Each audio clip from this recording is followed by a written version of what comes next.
So welcome. Good evening to those in Israel. Good noon to those in the East Coast. It's good to be here with you. Thank you for joining us. My name is Michal Ben Dov. I'm the Vice President of Strategic Partnerships at the Taub Center.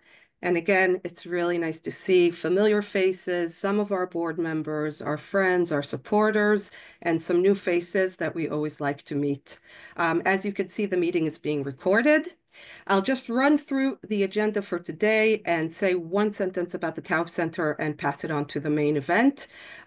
We will hear today from our chair of the board, Miri Eisin, who is also an expert on geopolitics of the region, and she'll tell us about the military achievements of the campaign against Iran, what the ceasefire means, and what are the options for coming months in the region as she sees it. Then we will hear from Professor Nadav Davidovitch, head of our health program at the Taub Center, founder of the School for Public Health at Ben-Gurion University, and recently, congratulations, Nadav, president-elect of ASFER, the Association of Schools of Public Health in the European region. And he'll give us the perspective that we want to hear about the challenges of the health system during this time and, of course, beyond this time. And we will hear from Gila Tolub. Thank you for joining us today, Gila, co-founder and executive director of ICAR, a national initiative focused on bringing together different sectors that can help accelerate healing from trauma in Israel. Obviously, we'll hear from her about the ongoing trauma that we're facing in Israel, and we hope to leave time for questions, and we will open the chat for questions around towards the end of Gila's talk. The Taub Center, as many of you know, is a leading socioeconomic think tank in Israel for over 40 years, with the mission of improving the well-being of Israelis through smarter, more effective, data-driven social policy. We study the areas of education, health, economy, demography, early childhood, labor market, welfare, environment, and health. I just want to mention that next week we will be coming out with our annual publication, one of them, A Picture of the Nation, which will include a lot of information about all these areas of research and, of course, the impact of the war over the recent months in all these areas. We are independent, nonpartisan, and action-oriented. Our independence means that we do not get any government funding and that we do not do research for hire, which allows us to ask difficult questions and share honest findings and engage all political sides in the data and analysis that we provide, which also means that our funding comes from our philanthropic partners, our donors, and those who believe in the broader impact of our work. So thank you all of you for your support. And now I'm really happy to turn this over to my friend, our chair, Miri Eisin. Michal, thank you so much. It's kind of amazing right now to be sitting next to Tel Aviv and to have so many people joining in to be listening to the important information about what's going on here on the ground. And to be able to segue into what I'm waiting for, both as the chair of the board, but as somebody who's so interested, and I want to hear about the health issue that Nadav is going to describe and the trauma issue as Gila is going to describe. I want to give you a little bit of context. And when I say context, it's July 1st. Oh my God, it's July 1st. It's July 1st, and we're after what is being called the 12-day campaign. I'm not sure I like the term itself, but I want for a moment to put it into context. The 12 days of the Israel-Iran direct confrontation, and Iran attacked Israel in April of 2024 and in October of 2024, so it wasn't the first time, but the 12 days were a campaign where what Iran fired at Israel, what hit Israel, was not the same as what happened in April and in October of 2024. What Israel did in Iran is pretty much unprecedented, because in 12 days, Israel had almost what I would say absolute, even though there is no such thing, air superiority. And that air superiority meaning that we could fly any different type of air platform that we wanted over Iran to be able to attack 5 different categories of targets. I spoke about this last time. I'll remind you of it again. Israel, from the start, did not just talk about the nuclear issue. We talked about the nuclear. You have to do the air defense to be able to do anything else. And in addition to constantly going after the air defense and to going after the nuclear sites, which of course the United States stepped in its big attack in the campaign itself. In addition to those 2 different targets, Israel was hitting 3 additional targets, and they're very important when you're looking both at Israel and the Middle East, but also when we're going to talk about the side of what hit Israel. Because one of the 3 is the missile and drone launch sites. And the more that you hit, the less that comes into Israel. The ones that you hit are the ones that are going to be doing the damage here. And in that sense, as we were hunting for them and looking for them in those bases, and these are military bases of the Iranian Revolutionary Guard Corps. Iran has 2 different militaries, the Iranian Revolutionary Guard Corps, which is the one that has the missiles, the drones, or as they call it, the air and space. That is also where the nuclear facilities and aspects are in. So we attacked nuclear, we attacked air defense, we attacked the missile and drone bases where they launch from, destroying over 50% of the launchers that could reach Israel. So everybody goes, oh, but that means they still have 50% left. It's a similar type of percentage of what Israel did when we were attacking and degrading Hezbollah's capabilities. But those are only 3 of the different aspects. The 4th that we did, which has ramifications that are very important for Israel and the world, is that we were attacking the R&D and manufacturing facilities of the missiles, the drones, and the platforms that in any way could be connected to the nuclear. That means that the type of supplies that can go to Hezbollah, to the Houthis, to the other Shiites in Iraq, the fact that they can also resupply themselves, we hit those in a very strong way. And again, we didn't destroy any of these, but because of the air superiority, we had the capability to do what we wanted to do in that targeting. The 5th category, nuclear air defense. You're all going to be able to quote this afterwards, right? Missile and drone bases and the missile, drone, nuclear, R&D, and manufacturing facilities. Those are the 4. The 5th one is that we went after Iranian Revolutionary Guard Corps high officials, decision makers. That's called going after command and control. And when I say that that included air and space, you now know that means missiles and drones, and it included the nuclear, because all of these are under the Iranian Revolutionary Guard. We did additional targeting that was of the Iranian Revolutionary Guard, their TV station, their university where they train, the site where they have the different officials within the Iranian Revolutionary Guard that also do domestic aspects. Those are the 5 type of targets. We were, in that sense, with that air superiority that we had, very effective. Now to the questions. What happened to the 400 kilos of uranium, the enriched uranium? Iran for many years has been traveling down all sorts of alternative nuclear weapon paths. I'm talking about the nuclear weapon paths. And I think that all of us need to understand right now that I'm from within the intelligence community. I'm saying it as somebody that you don't know immediately. I don't think that the Iranians know immediately. The sites themselves that were attacked are not places that you can immediately go back to and get to and assess. As of now, I would say that all of the sites that were attacked, certainly the nuclear sites, but all of the other types as well, were heavily damaged. And that means that it puts back in years their capability to have those kind of weapons. I, like every single person around right now, I have to tell you, both in the know and not in the know, do not necessarily know about where that 400 kilogram went to. In the worst case scenario, they got it out completely and they have it. Israel attacked the platforms, the nuclear, what we call the weaponization process for the nuclear. All of that was pushed back. So it's not that they have the 400 kilos and now they can make a bomb. No, we were attacking all of the different components.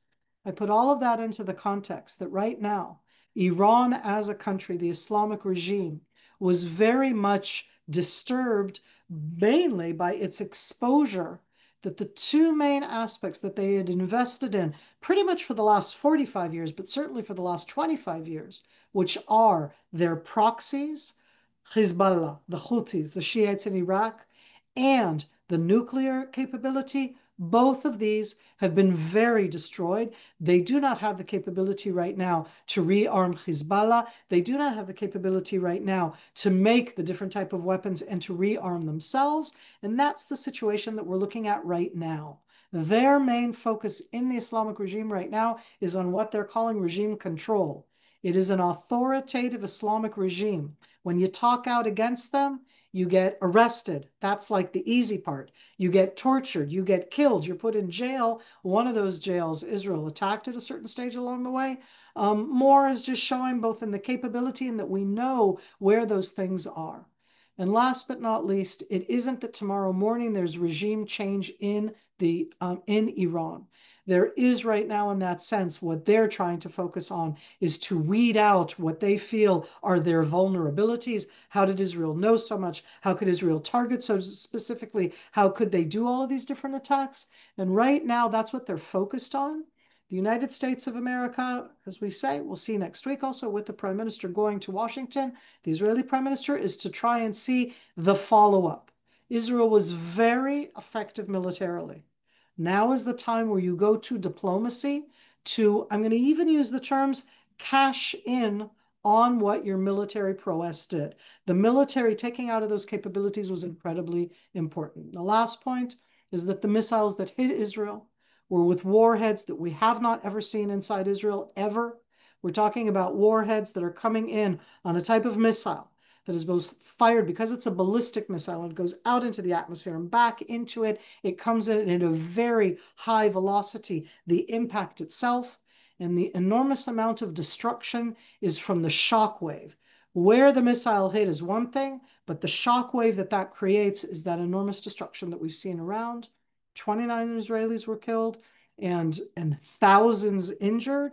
But in general, the fact that Israel has invested over the years in the protection, in the early warning, and in the interception. It's not about a failure of interceptors. We intercepted an enormous amount, but it's the additional aspect of everybody having those safety valves there. I'm going to stop with this right now here. I look into it, and as I said, for me right now, looking at it is at the weakness of Iran. Ignore the rhetoric. I'm looking at the capabilities. They cannot resupply their proxies. Right now, their main aim is for everybody to feel sorry for them, that they're the victim. And that's not something that I'm going to go on board with right now. And I hope in that sense that we'll hear more clear ideas, both about that uranium, but especially about what Israel really did destroy inside Iran in the upcoming weeks. I'm fascinated right now to be able to hear more in the last 21 months, because that's why I don't like the 12-day. This was a campaign that was within a broad war. We've been at war. Hamas attacked us on October 7th, and we've been in a multi-front war, including with Iran from then. And the health system in Israel is what you would call stretched, strained. Am I allowed to use those terms? I'm going to hand over now to the amazing Professor Nadav Davidovitch to be able to give us what I'm sitting and waiting and going to be writing down. So Nadav, thank you so much. And I greatly appreciate your talking now to our amazing community. Uh, Thanks so much, Miri, and thank you all for being here. I also want to thank the Taub Center for all the support, including our CEO Nir Kedar that helped me today to frame this presentation.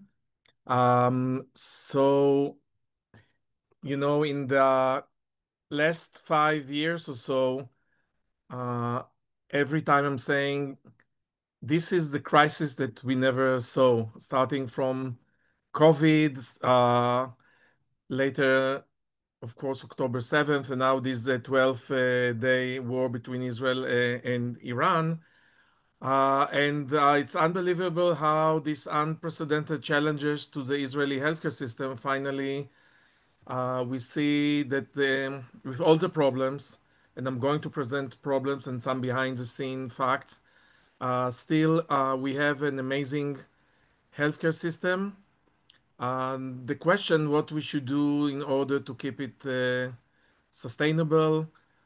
There is an enormous burnout during these all years, I'm also from Ben Gurion University, and unfortunately, we had a major hit in several days, by the way, both at Soroka Medical Center that I'll show you, and also some apartments of faculty, including Professor Dorit Nitzan, that I think some of you heard. She's replaced me as director of the School of Public Health. Um, and as some of you already heard my presentation, I'm going to show you again how during crisis, unfortunately, the most vulnerable groups are suffering more, and how health inequities and social inequities are being reflected. So let's start with some data. We had 28 civilians killed in different missile attacks. Comparing to the different modeling and scenarios, um, of course, every human being is a tragedy, but think that we were speaking in previous scenarios, and I served in the military as a medical officer. So this whole scenario with Iran is being discussed for decades, with the idea that Hezbollah will enter. We were talking about hundreds and thousands of people being killed. So again, every person is a whole world, as we say in Judaism. But of course, it's a very grave situation. We also had a burden on hospitals. You can see here about 35,000. You can see only so-called 23 that were serious. We had, of course, a question of mental health that I'm going to present. It's important to remember that very similar to other planned wars, there was a directive from the Minister of Health to evacuate patients into shelters. Now, think about Rambam Hospital or Ichilov in Rambam is in Haifa, Ichilov in Tel Aviv. They have parking lots, and they were doing drills for years and years to bring all the patients there. But Soroka Medical Center, for example, they don't have a parking below ground. And almost as a miracle, just a few hours before the missile attack, several hundreds of patients were transferred, discharged, and this was really um, just to think what would happen if this was not taking place. It's really horrible. You can see the emergency room visits. And also the question of displaced person, more than 10,000 Israelis that were displaced. And we are talking about displacement from the beginning of the war in October 7th. And displacement has a very deep influence in terms of health, both on mental health, physical health, people that are disconnected from the primary care, especially vulnerable groups. Think about the elderly that are now located in other places. And as I mentioned, Professor Dorit Nitzan, all the apartment was actually destroyed. And you again are feeling like a refugee. And this is on top of all what took place and still taking place, by the way, in the Gaza envelope. Only about 50% of the residents returned to their home. So you can see here the new daily hospitalizations. Thanks again, Nir, for that. This is Ministry of Health data. Uh, so this is all over the country, and if you remember October 7th, most of what happened took place at Soroka and Barzilai. Now this was much more dispersed throughout the country, but there was another interesting difference, and I'm sorry, I see that I'm missing this slide, that unlike October 7th, and now most of the hospitalizations and most of the destruction actually took place now in the center. Again, there is a question of Beersheba. So this is something that is quite different. Another important thing to remember that we had now very different missiles, as Miri explained, and we're talking about blast injuries. These are very difficult injuries. You know, from the outside, people can look relatively okay, but all the internal damage is very challenging. We must talk about the healthcare workforce. We are talking again about burnout. We are talking about hundreds and hundreds of very senior physicians and other medical professions, health professions that were absent. They were just abroad. And it was unbelievable. People were trying to return home, not just, of course, the medical personnel, but there was a boat, almost like mapilim, you know, the how you say mapilim in English? I guess that people I'm know trying to think about that. I think it was like, the the illegal illegal immigration in immigration. the It was the illegal immigration in during the the British 1930s. mandate. Uh, and then there was a really interesting, I don't want to say funny fact, but the Minister of Health stopped these kind of almost like personal initiatives, and they decided that this would be arranged in order to have the prioritization, right, of medical personnel retaining returning. And again, this is 12 days, but think that this could be in the future, maybe for longer. The Ben Gurion airport was actually totally closed. So this was a major problem for all Israeli citizens abroad. But we are talking here specifically on a very important group, medical personnel, of course, the other sectors, military, firefighters, etc., etc., etc. We are dealing in the last 2 years at the Taub Center with the question of mental health for the medical personnel. About more than a year ago, we published with the initiative of trauma, how to create trauma-aware medical systems, a whole paper that is available on our website about secondary trauma. And here again and again, and maybe it's not secondary, it's tertiary or more trauma. And this is something we must take care of it.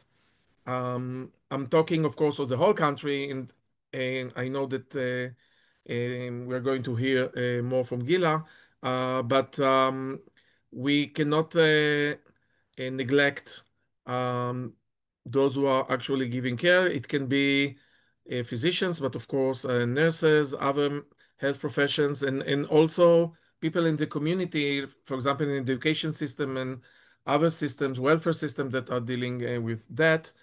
So this is something we are doing research, and it's a major lesson, and it took a very different form than the October 7th. And here you can see, actually, this is Soroka, the Ben Gurion University major university center, and there was it's like the worst nightmare uh, when you're doing emergency preparedness, to have a direct missile struck on a hospital. Those of you who know Soroka, there is a very old building, the surgical wing. Um, this is now totally useless. There are also buildings that being used by the Faculty of Health Sciences. I'm from the School of Public Health, it's part of it. Several laboratories totally destroyed. Um, Very similar to what happened in Weizmann Institute, smaller scale, but still, and we are talking of, total of hundreds of years of research altogether, uh, tissues, genetic information, different facilities. Yesterday, Ben Gurion University president was in the parliament discussing how to deal, especially in order to fulfill all the requirements for the new entering classes of medical students. And almost as a miracle, as I said, patients were started to be evacuated, but the final stage especially from the surgical wing. They were evacuated few hours before the attack. Can you believe it? Um, and we're talking about a very old problem, unfortunately. These are buildings, especially in hospitals in the periphery, that they don't have enough protection and safe rooms. We have a center periphery gap in last annual report, the state of the nation. In the health chapter, I discussed there. We're talking about 5 billion shekel that are needed, and this is something we must as citizens to see that is going to happen. Because mentioned Rambam Hospital in Haifa and other places, but many of those places are actually protected because they got money also from donations, and in the periphery, it's much more difficult to get a donation. And I don't know why we need to do like a schnorr just about donation and why this cannot be taken into consideration. This is something we must go with. The state controller discussed this for many, many years, and also now in our reports at Taub Center, we are dealing with that. If we're talking about the destruction in general, as Miri said, this is a very different situation than, uh, of course, Hamas, but even Hezbollah. Um, Again, more than 10,000 Israelis displaced. There are evacuation protocols, but lots of things to be learned. Again, the question of blasts. Here you can see a photo taken from a drone in Tel Aviv. And we're talking also about a team effort with firefighters, with the home front command, medical personnel, the question of evacuation. This is something that is, I don't think since 1948 Israel saw such, especially Tel Aviv, such kind of destruction. Uh, Gila is going to speak more about mental health, but of course, surge in demand. Uh, on the right, you can see this is from Tel Aviv University survey, and this is very similar to October 7th, the rise. This is the average reported stress level. You can see the spike. Um, of course, PTSD again. And I promised you some behind the scenes. So I was sitting in an expert committee. Um, we were commissioned by the Ministry of Defense, and we just submitted in April, and it was approved by the Minister of Defense, a, a whole report about the relationship between and the causal relationship between PTSD and physical diseases.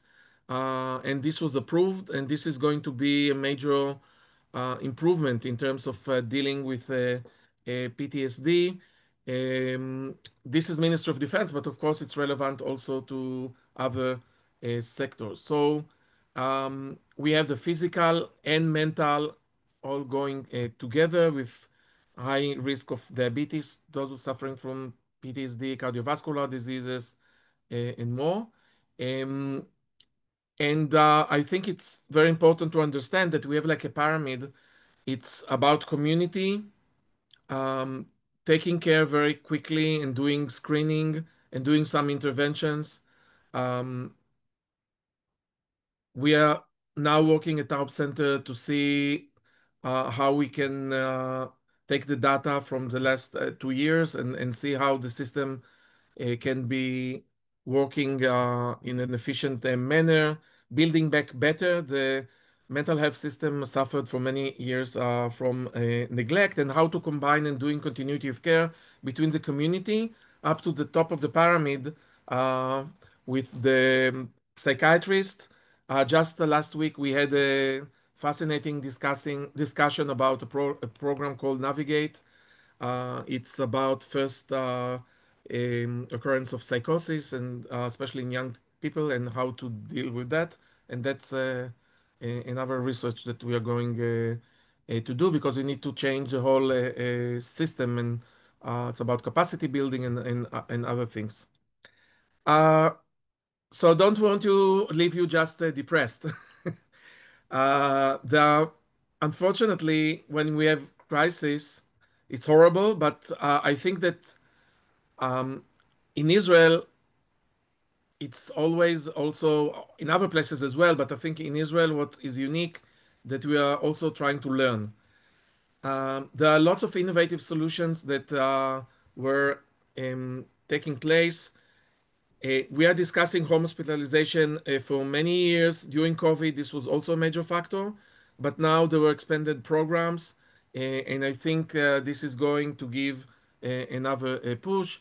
Of course, digital health and AI platforms that again were used. They were used also after October 7th, but I think now there is another um, kind of a platform that we can use.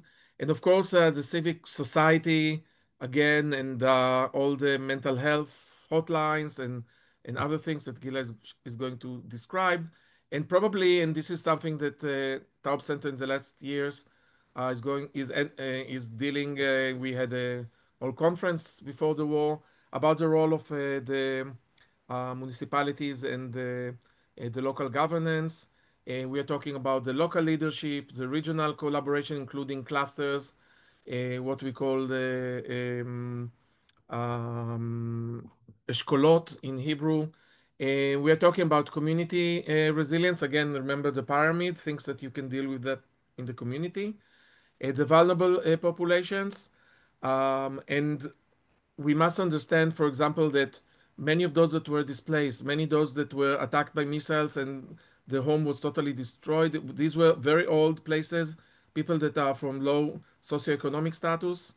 And this is something to consider. There are really huge gaps, not just center and periphery, also within the center. You have places like Bat Yam, for example, that got a very large hit. How to collaborate with the central government, coordination, for example, between health and the welfare system, and many lessons also from COVID-19 and about the role of the local governance and the autonomy that need to be there. And I must tell you that I'm very familiar with what's taking place in the Negev, also the north, but more in the Negev. And I saw that Tali Lidar is here. She's from Philadelphia, Jewish Federation. And with the support of the Jewish Federation, we um, did amazing initiatives, including about food lab and other options for resilience and planning and rebuilding back better, planning the local context. So the key issues again, the question of the workforce burnout, we must address it. Miri, I think before we discussed, it's impossible to go back. Like, okay, it is shocking to me in Israel how, we are moving after 12 days. Okay, now it's like a button that we are pressing. This is impossible. Uh, the question of hospital protection that we must complete, especially in the periphery, the mental health needs that you're going to hear soon, local authorities, and those innovative solutions. And let's finish with a more positive pictures. These are photos that I took in Soroka, and you see that are already renovating, and the hospital it's usually about 13,000 patients, was reduced to 300. Now it's 800. So we are building back better. Thank you so much. Excellent. Thank you, Nadav. And I will ask Gila to jump right in. Thank you very much. Thank you. And thank you, Nadav, for opening the stage to mental health so greatly. So very briefly, I'm Gila Tolub. I'm the executive director of ICAR Collective. We are trying to bring different sectors together because we think that through collaboration, we can really accelerate the healing. I've worked in business for most of my life, in healthcare for 2 decades. I was a partner with McKinsey for 12 years. But since October 7th, I'm only working with NGOs, therapists, policymakers around the country. I'm very honored to be speaking here. I think Taub is known, for shaping social policy through rigorous data and strategic thinking. And that's really also the kind of cross-sector evidence-based voice that we really need right now. I'm going to share just 5 truths, 5 facts that I would like you to take away from the situation here in Israel that I hope will shape how you think about trauma and its impact. And maybe even beyond Israel, because I think that what we're seeing here in Israel is very relevant for a lot of places around the world. So the first thing is that this is mass trauma, and mass trauma impacts the health, like Nadav spoke about, but also the productivity and the security of our country. So first, let's talk about what mass means. What is the scale, right? And one of the things I like to point out is that every single Israeli teenager has been to a funeral. It doesn't exist that, you know, that a child in Israel has not been exposed to death since October 7th. It was either for their own family members or for their classmates, but they went. And everyone knows someone who's serving, and most people know someone who hasn't come back. So everyone has been impacted to some extent. Right now, we estimate that 50,000 people need more intensive care, but hundreds of thousands more have some symptoms of acute stress and require support.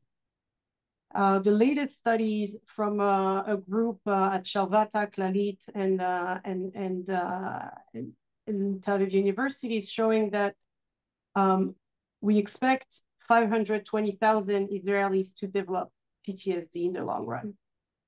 Now, because this is so big and we have fewer than 1,000 psychiatrists, we know that while therapy is vital, we cannot meet the scale and the demand with one-on-one treatment. We have more psychologists and social workers, of course, but not all of them are trauma trained, and it's still not realistic to expect from any system in the world to be able to cater to so many people. The second thing is the fact that we're not in post-trauma. So I want to emphasize this because we are in ongoing trauma, and the threat is not behind us, it's around us. Everything we know about healing from trauma assumes that we are now in a safe place, but it's not true for us. We saw this again after the missile strike from Iran. During the war, we actually convened 40 mental health professionals and NGOs, and they shared with us. All the hotline calls surged because the patients from most hospitals, including psychiatric hospitals, were discharged to make room for people in the safe spaces. You know, caregivers were completely overwhelmed from one day to the next. Teenagers were sent home from youth villages, right? Some don't have a safe family to go back to, so they were couch surfing with their friends. And we're seeing that the way people respond is different now. There's more helplessness. The nervous system is maxed out. So a lot of people don't even panic anymore. They just go numb. And that is something we need to really be careful about. So why am I saying it impacts health, productivity, and security? Because trauma leads to chronic illnesses. It leads to, we spoke autoimmune, cardiovascular, et cetera, but it also pulls people out of school, out of work, and that's the productivity of our nation. It also leads to violence, car accidents when people are hyperactivated or distracted. We see more domestic abuse. We see more violence in the street. So really, it's not a mental health issue. It's a public health crisis, and we need the community to look at it this way. Now, one of the biggest issue is that the system is fragmented and the people are falling through the cracks. So we have a universal healthcare system. It's beautiful. And as Nadav said, it's one of the most efficient systems in the world for physical health. Because I would want to argue that for 2 decades, between universal healthcare system in '94 and until mental health was integrated in DHMOs in 2015, there were 20 years when families and nonprofits were asked to fill the gap. And that stays. Now we have more than 400 NGOs that are working in the field, and that creates fragmentation. It's not only that, but of course, Ministry of Health that oversees DHMO, but also has its own 8 psychiatric hospitals. The Ministry of Welfare that oversees social services and populations that are most at risk. You have the defense ministry that support the soldiers, mostly after there's a formal diagnosis. You have the HMOs that are looking at patients, but very often only know about their patients after there's a diagnosis. You have the national insurance that come in when someone qualifies as disabled. And we know that the Ministry of Education has a huge role to play to build resilience. And we know that the Ministry of Labor has a big role to play because people need to have meaningful work to function and to heal. But right now, there's no infrastructure whatsoever that connects all of these efforts. Even the professionals don't know where they can refer people or what's available. And so you can't imagine what it's like for the families. But it's also a problem for data sharing. You know, I love what Taub is doing, trying to pull data from everywhere, but we can't really track what works or follow the patients across the systems. And, you know, Nadav mentioned it, you know, work coordination is key. We saw it with the physical hospitals when they were evacuating. Everyone understands that you need this coordination, but unfortunately, we don't have it yet with mental health. And so I want to also be a bit positive. I want to say that we need to work together so real change becomes positive. Because a system where we all work together would be a system where prevention is prioritized. Think about all of the other crises that we have around diabetes and cardiovascular. Those are the costly ones. And so everybody knows then you start with prevention, not just treatment and emergency care. You start helping people not after the diagnosis. You also don't let innovation get stuck with a pilot. You scale it up. And you also have public funders and private funders that know exactly where they need to put their dollars because we have a national map for issues like diabetes or obesity. And by the way, we've seen what's possible when we work together.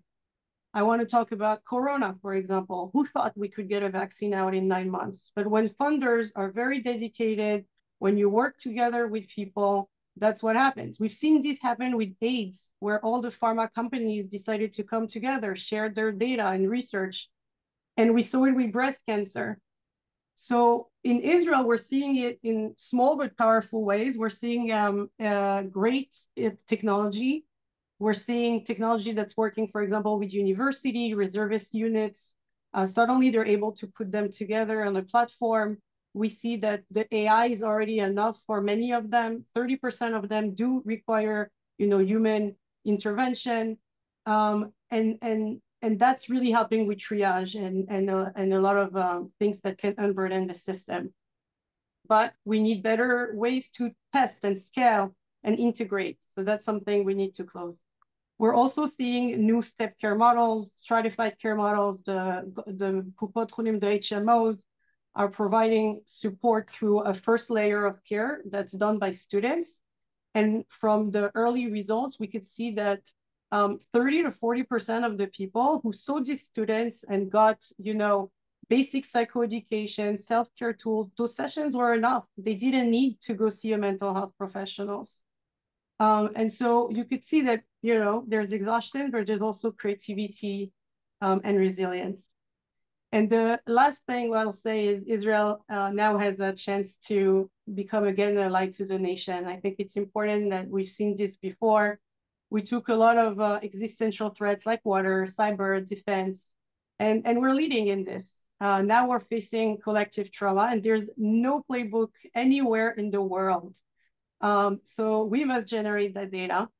You know, my colleague, Professor Eyal Fruchter, says a lot that we have 3 limiting factors to take care of our patients in mental health today: data, resources, and professionals. But without the data, we actually don't know where to put those resources and the professionals. So we're just guessing.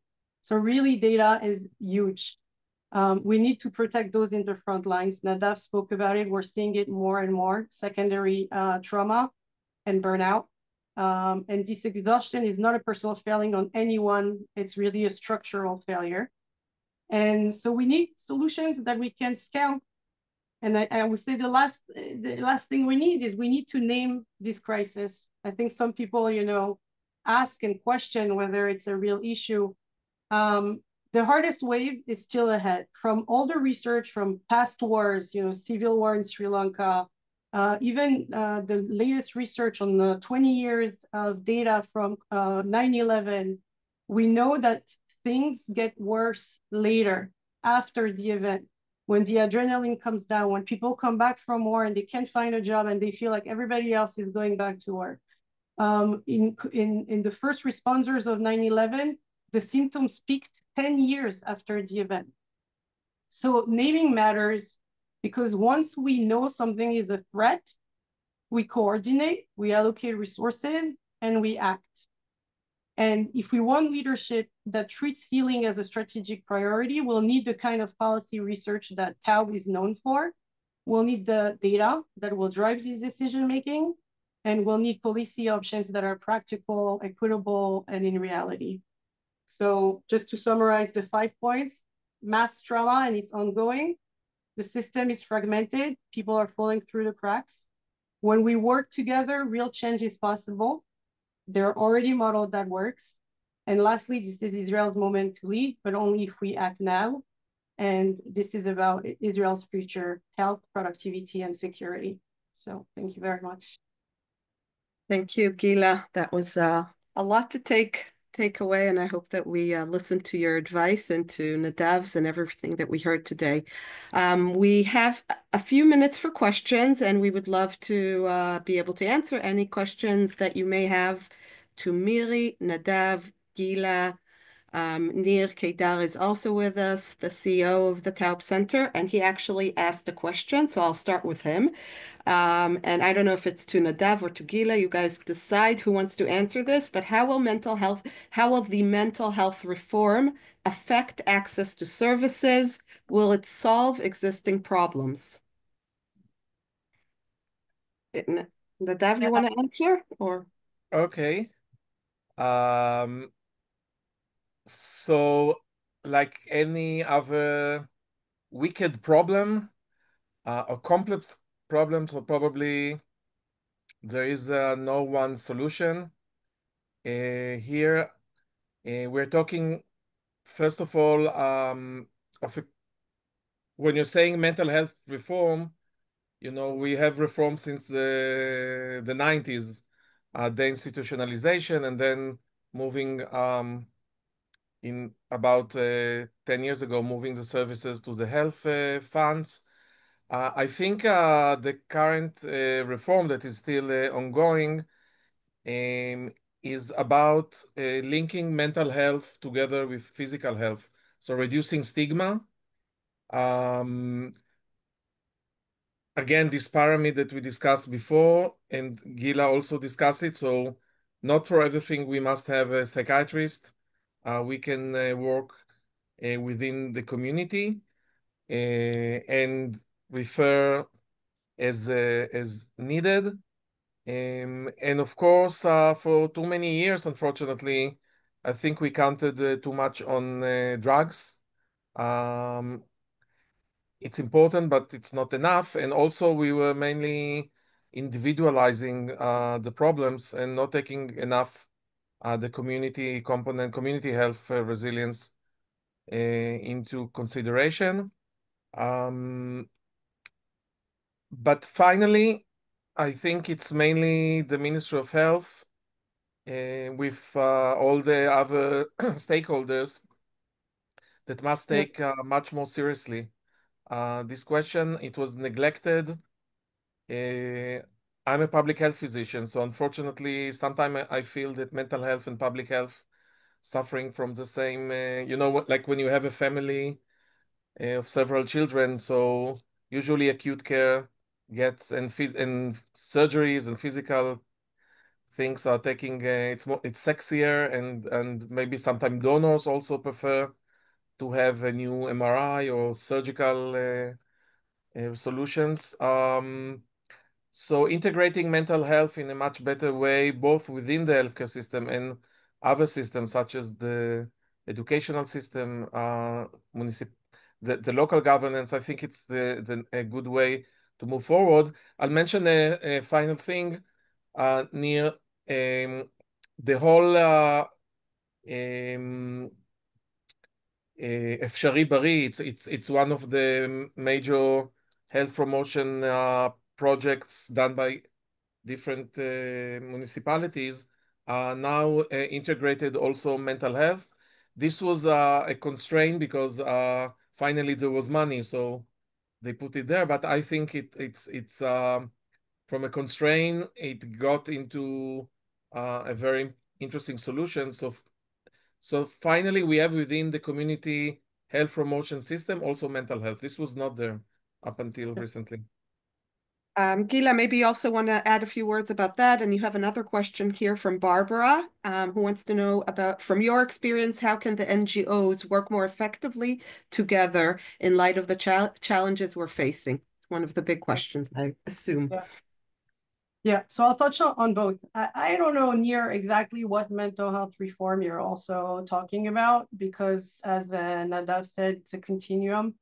But as a former McKinsey consultant, I've been looking at the budget, because you can ask any consultant when a company tells you next year we're growing in China, if you're not investing in sales and marketing in China, then I know it's just talk and it's not really strategic, because you would actually put your money where you want to go with your strategy. And so when we looked at the budget that the Ministry of Health is putting on mental health, we saw some expansion of mental health services, although a lot of the budget had been previously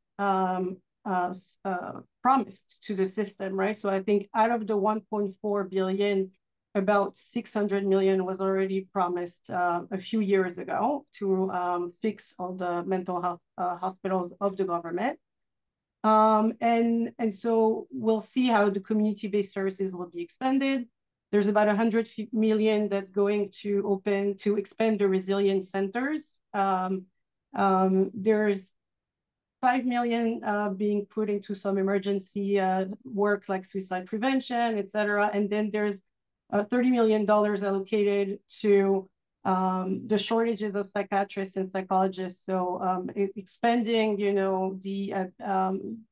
making it an easier choice, either with fellowships, but also attracting people from the periphery. And so these are all good things, right? But it's completely unreasonable to expect the MOH to lead trauma health recovery. Like I said, we need labor, we need welfare, we need education, we need Ministry of Interior because of all the municipalities that play such a big role, right? So until we all work together, to your questions about will it solve the problems, I'm not sure. Now, to the question of Barbara on the NGOs and how to work more efficiently together. So one, we have incredible NGOs in this country. I mean, we talk a lot about the startup nation, but the startup nation is true in the social sector as well. Everybody has great ideas and they go for it and they do it. And it's great energy, just becomes complicated when it's health, because then we lose track of the patients and we are not sure what works, what doesn't work. And they're so busy that they don't have time to get out of the water to just look at who's doing what, right? So what we've been trying to do at ICAR is to actually map all those NGOs and then tell them about one another, right? So bring them together based on the topics that they work on, whether it's suicide prevention, eating disorders, or trauma, sexual trauma, et cetera. Also bringing them together when they're working on specific populations, the Arab Israeli population, for example, that is really suffering even more than the Jewish population based on the recent research by Professor Yossi Levi-Beltz, or people who want to help soldiers. So we really try to bring them together for knowledge sharing, data sharing. And the best way for them to also get better is to partner with academia and policy institutes so that they can actually track their data and make sure that what they're doing actually works. That's also the only way to decrease reliance on philanthropy, because the only way you get then absorbed by the universal healthcare system and get reimbursed is if you have the data to prove that what you're doing works. Thank you. I think that's very important. Do we have any more questions? We have maybe time for one other question before we will say good night to our Israeli friends. Okay, then. So thank you again for joining us. We are happy to, I think, come up with a series that's called Tuesdays with Taub. And I think it will be a monthly webinar. We have to decide. But please continue to follow us, continue to join us. Hopefully we'll have more updates, but maybe on, whatever it is, normal reality that we can always share with you. So have a good evening, a good week, and we'll see you soon. Thank you. Thanks Thank a lot. you. Bye-bye. Bye, thank you.